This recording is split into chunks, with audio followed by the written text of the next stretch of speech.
Vous voir, je m'appelle Mathieu. J'ai le privilège d'apporter le message aujourd'hui. C'est un aujourd'hui pour moi un peu spécial.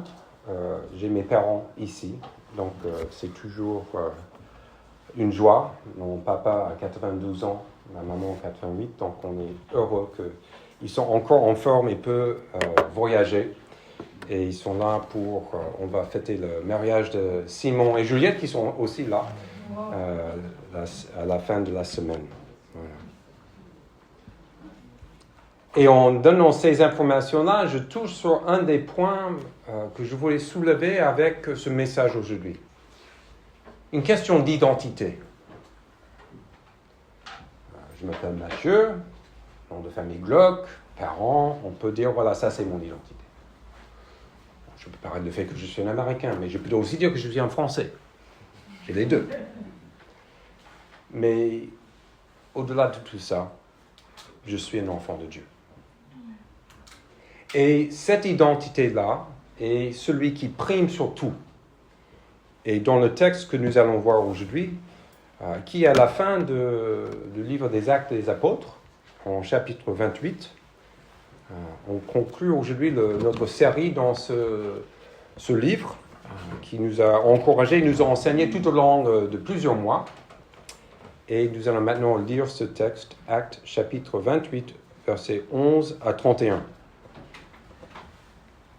Pour ceux qui suivent les découpages que nous avons faits, je rattrape quelques versets de la semaine dernière. Voilà. Juste en cas, quelqu'un dit, mais... Voilà. Donc, verset 11 de chapitre 28. Donc, on parle de Paul qui va à Rome, et il dit, et c'est Luc qui écrit, et Luc est avec eux en ce moment, parce qu'il utilise « nous ». Après un séjour de 3 mois, nous avons embarqué sur un bateau d'Alexandrie qui avait passé l'hiver dans l'île et qui portait pour enseigne les Dioscures. Nous avons abordé à Syracuse, où nous sommes restés 3 jours. De là, en suivant la côte, nous avons atteint Régio. Le lendemain, le vent du sud s'est levé et en 2 jours, nous avons fait le trajet jusqu'à Pouzole. Là, nous avons trouvé des frères, c'est-à-dire des frères en Christ, qui nous invitaient à passer 7 jours avec eux.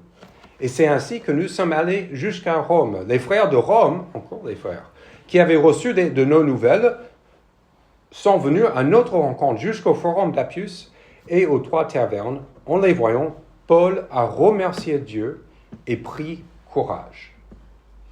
À notre arrivée à Rome, l'officier a remis les prisonniers au chef de la garde, mais on a permis à Paul d'habiter dans un logement particulier avec un soldat qui le gardait.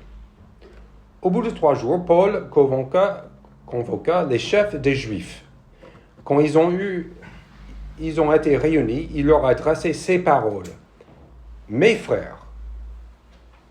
Donc, donc, il y avait des frères qui étaient venus, mais maintenant Paul parle aux Juifs. Il dit « mes frères ». Pourquoi ? Parce que son identité, autant était à Dieu, mais aussi il était toujours juif. Il dit à eux « mes frères ». Bien que n'ayant rien fait contre notre peuple ni contre les coutumes de nos ancêtres, j'ai été mis en prison à Jérusalem et livré entre les mains des Romains. Après m'avoir interrogé, ils voulaient me relâcher parce qu'il n'y avait chez moi rien qui mérite la mort. Mais les Juifs s'y ont opposés et j'ai été forcé d'en appeler à l'empereur, sans aucune intention d'accuser ma nation. Voilà pourquoi j'ai demandé à vous voir et vous parler. En effet, c'est à cause de l'espérance d'Israël que je porte cette chaîne. Je fais juste une pause dans la lecture de la parole. J'ai parlé d'identité. Et vous avez vu là, dans ce texte, Paul faisait tout pour remettre cet attachement au peuple d'Israël à cette réalité-là. Il voulait les réaliser que oui, je suis comme vous, je suis de la même nation, je viens de chez vous, quoi, en gros. Ils ont répondu, nous n'avons reçu de Judée aucune lettre à ton sujet, et aucun frère n'est venu rapporter ou dire du mal de toi. Cependant, nous voulions l'entendre dire toi-même ce que tu penses, car nous savons que cette secte rencontre de l'opposition partout. juste petite pause pour le contexte historique. À un moment donné, quelques années avant, les Juifs croyants étaient chassés de Rome. Priscille et Achias faisaient partie de ces personnes. Et quand ils ont rencontré Paul à Éphèse, ils étaient partis à Corinthe, ils étaient partis de Rome à cause de cette persécution. Donc ces Juifs à Rome savaient ça. Ils savaient que quelque chose allait arriver, mais ils n'étaient pas renseignés jusqu'à Jérusalem. Retenez ça, s'il vous plaît. 23. Ils ont fixé un jour et sont venus en plus grand nombre le trouver dans son logement. Paul leur a fait un exposé. Il a rendu témoignage du royaume de Dieu et a cherché à partir de la loi de Moïse et des prophètes à les persuader de ce qui concerne Jésus. L'entretien a duré depuis le matin jusqu'au soir. Les uns ont été convaincus par ce qu'ils disaient, les autres n'ont pas cru. Comme ils se retiraient en désaccord, Paul n'a ajouté que ces mots. C'est avec raison que le Saint-Esprit a dit à nos ancêtres, par l'intermédiaire du prophète Isaïe, va vers ce peuple et dit, vous aurez beau entendre, vous ne comprenez pas, vous aurez beau regarder, et vous ne verrez pas. En effet, le cœur de ce peuple est devenu insensible. Ils sont bouchés des oreilles, ils ont fermé les yeux de peur que leurs yeux ne voient, que leurs oreilles n'entendent, que leur cœur ne comprenne, de peur qu'ils ne se convertissent et que je ne les guérisse. Sachez donc que le salut de Dieu a été envoyé aux non-juifs, et eux, ils l'écouteront. Lorsqu'il a dit cela, les Juifs sont partis en discutant vivement entre eux. Paul s'est resté 2 années entières dans une maison qu'il avait louée. Il accueillait tous ceux qui venaient le voir. Il prêchait le royaume de Dieu et enseignait ce qui concerne le Seigneur Jésus-Christ avec une pleine assurance et sans obstacle. Jusqu'ici, la parole de Dieu. Que ton règne vienne. Jésus nous a enseigné à ses disciples et aussi à nous cette prière. Que ton règne vienne. Et si on parle d'un règne, ça veut dire qu'il y a un roi. Si on parle d'un règne, ça veut dire qu'il y a un cadre, une réalité. Si on parle d'un règne, on doit parler de cette réalité-là. Et Jésus dit que ton règne vienne, que ta volonté soit quoi? Sur la terre comme... Ça veut dire qu'au ciel, la volonté de Dieu, le règne de Dieu est assuré. Ça ne change pas. Il règne. Sur la terre, c'est autre chose. Petite définition, le règne de Dieu est réalisé dans la personne et l'œuvre du Seigneur Jésus-Christ. Aujourd'hui, dans ce monde, on doit réaliser que le règne de Dieu, c'est dans sa personne et on va voir aussi en nous. On va faire ça avec 3 points. Le règne de Dieu annoncé, le règne de Dieu rejeté et le règne de Dieu annoncé. Ou manifesté. Ça, c'est mieux. J'avais corrigé mes notes entre-temps et voilà. Oh non, manifesté. Non, je vois ce que je... Toujours. Le règne de Dieu manifesté. D'abord, le règne de Dieu annoncé. C'est verset 31. C'est écrit, « Il prêchait le royaume de Dieu et enseignait à ceux qui concernent le Seigneur Jésus-Christ avec une pleine assurance et sans obstacle. » Il y a une autre traduction que je préfère un peu mieux pour la première partie. « Il proclamait le royaume de Dieu et enseignait avec une pleine assurance et sans aucun empêchement ce qui concerne le Seigneur Jésus-Christ. » C'est la fin de ce livre, c'est la fin de ce récit de comment la bonne nouvelle de Jésus-Christ a commencé à Jérusalem et allé jusqu'à l'extrémité de la terre.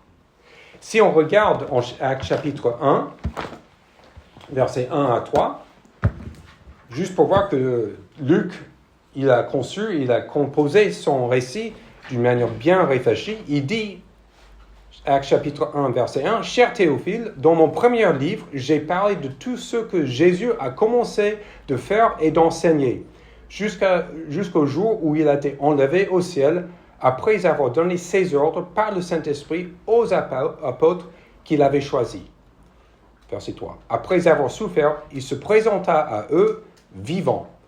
Il leur en donna de nombreuses preuves pendant 40 jours.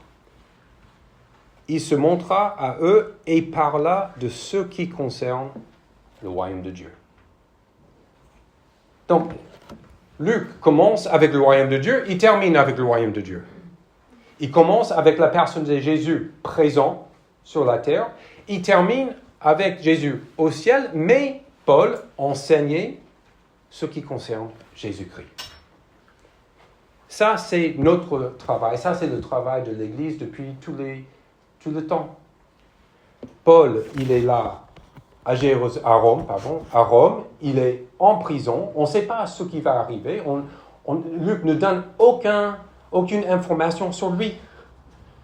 Comment le procès va se dérouler, tout ça. Non, simplement, Luc voulait souligner, maintenant Paul est à Rome et il fait quoi?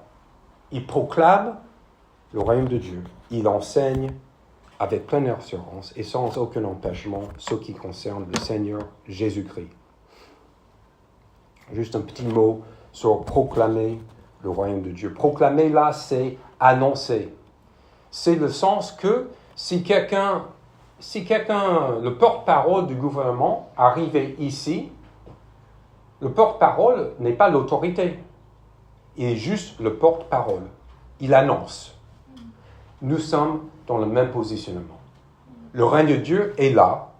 Et notre job, notre devoir, c'est de simplement proclamer la réalité de ce royaume. Le règne de Dieu est là, parmi nous. Et Paul, il a fait ça depuis sa conversion. Il a continué à prêcher le royaume de Dieu et enseigner sur Jésus-Christ. Ensuite, le règne de Dieu rejeté. Il est intéressant, Paul arrive à Rome et, comme le texte a dit, il veut voir ses frères juifs. Il veut aller vers eux. C'était son manière de faire depuis le début, d'aller toujours vers les Juifs, annoncer, proclamer que Jésus est Seigneur, il est le Messie, et leur donnant cette occasion de répondre. J'avais parlé d'identité. Et moi, je pense que le grand problème du peuple juif, à cette époque-là, ils avaient du mal à lâcher leur identité qu'ils avaient construite et accepter que Jésus était vraiment le Messie. Regardons ce qui est écrit en Actes, chapitre 21-28.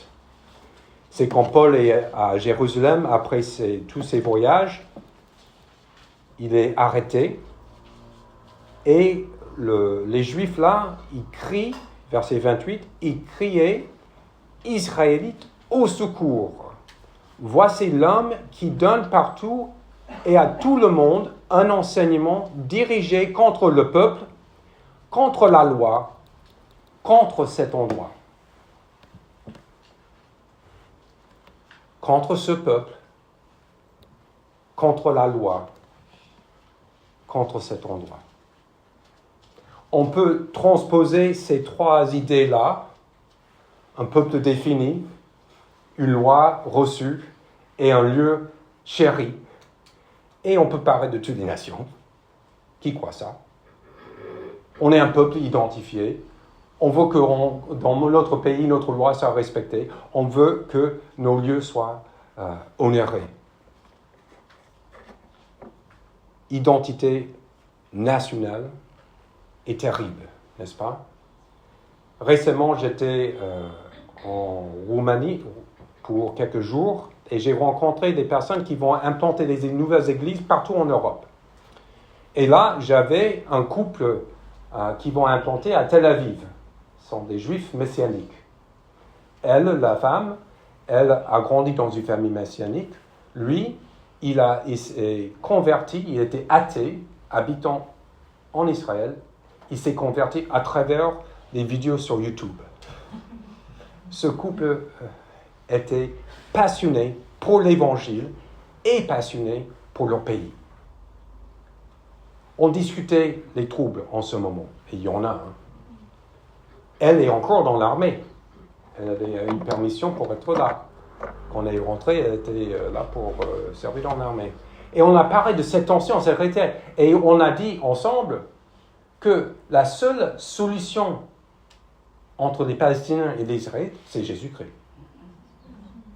Il est le seul qui peut offrir une paix véritable. Et ils sont là pour annoncer ça. Mais je n'étais pas que avec des personnes d'Israël, j'étais avec quelqu'un qui était en Ukraine. Encore, et on peut multiplier. Cette réalité, cette identité, cette notion identitaire, ce désir de garder qui suis-je, tellement que je ne peux pas plier le genou devant le Seigneur Jésus-Christ. C'est une réalité là. Et le peuple juif, là, à cette époque-là, certains ne pouvaient pas le faire. Et ils ont rejeté Jésus, qui est le Messie, qui est élevé, qui règne. Donc, le règne de Dieu était annoncé, le règne de Dieu était rejeté et le règne de Dieu manifesté. Je voulais reprendre, et vous avez entendu la manière dont j'ai lu le texte, je voulais reprendre les versets où les frères chrétiens, les disciples de Jésus-Christ, ont rencontré Paul dans son chemin. Souvenez-vous que Paul avait déjà écrit un épître à des églises à Rome. Ils avaient déjà reçu cette lettre de Paul. Et dans cette lettre de Paul, si vous regardez le chapitre 16, c'est le Facebook du 1er siècle.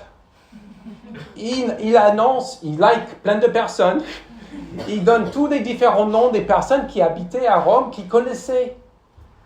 Comment Paul connaissait tout ce monde déjà? L'Église n'existait pas depuis peu de temps.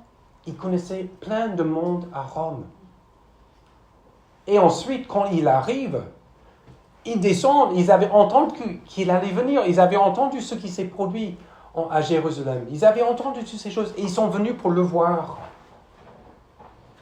C'est le royaume de Dieu, le règne de Dieu manifesté. Cette fraternité, cette réalité qui traverse rapidement les nations, c'est incroyable. Et les Juifs de Rome, ils n'avaient aucun mot. Et ça dit quelque chose de très important, je pense. Parmi les chrétiens, et toujours, aujourd'hui, on a toujours une communication incroyable entre tous les croyants, tous les frères et sœurs en Christ. On est en lien partout dans le monde. Et les Juifs, à cette époque-là, je ne vais pas dire pour aujourd'hui, mais à cette époque-là, ils n'étaient pas au courant de ce qui s'est passé à Rome vis-à-vis de Paul. Peut-être qu'ils considéraient que ce n'était pas important, peut-être qu'ils n'étaient pas en lien, on ne le sait pas. Mais pour moi, cette contraste est important. Paul, accueilli par ses frères et sœurs en Christ, ses frères et sœurs juifs ne connaissaient rien. Aujourd'hui, comme je vous ai dit au début, c'est un jour un peu exceptionnel avec des visites. Mais ce n'est pas juste une question de ma famille. C'est une question des frères et sœurs en Christ aussi. Et non seulement mes parents, mais il y a Timothée Dobosé qui est parmi nous. Timothée qui a passé ici pendant quelques années. Et maintenant à Nantes, il y a aussi d'autres responsabilités. Il va partager ça en quelques minutes. La réalité, quand le règne de Dieu est manifesté, ça crée ces liens, ça crée ce peuple, ça crée cette réalité. Et le règne de Dieu est réalisé dans la personne et l'œuvre de Jésus-Christ. En ce moment, dans ce monde, son règne est visible au sein de son peuple. C'est au sein de son peuple où on voit son règne. Individuel, dans nos cœurs, en chaque jour, à chaque moment, disons, cette identité-là est le plus important. Et après, le reste découle. Et au niveau de ce peuple de Dieu, cette réalité qu'on vit, le règne de Dieu est manifesté. Nous avons chanté, nous avons prié ce règne. Henri nous a rappelé de penser à cet avenir quand le règne sera réalisé pleinement, parce qu'on est dans le maintenant et pas encore. Voilà, on attend ce jour-là. Et ce jour-là, on va voir tous ces trésors que nous avons amassés pour l'éternité. Et c'est quoi ces trésors? C'est des bons hommes, c'est des personnes. Et tout ça, c'est à cause de ce règne de Dieu qui est réalisé en Jésus-Christ. Quelle joie de le connaître, quelle joie de le servir, quelle joie de savoir qu'il est notre Seigneur et notre Sauveur. Prions. Père Céleste, merci pour la vérité de ta parole. Merci parce que mes paroles vont être oubliées, mais ta parole non. Merci parce que nous pouvons la regarder ensemble, nous pouvons la chérir, et toi, par l'œuvre de l'Esprit, applique ça dans nos cœurs. Au nom de Jésus. Amen. Amen.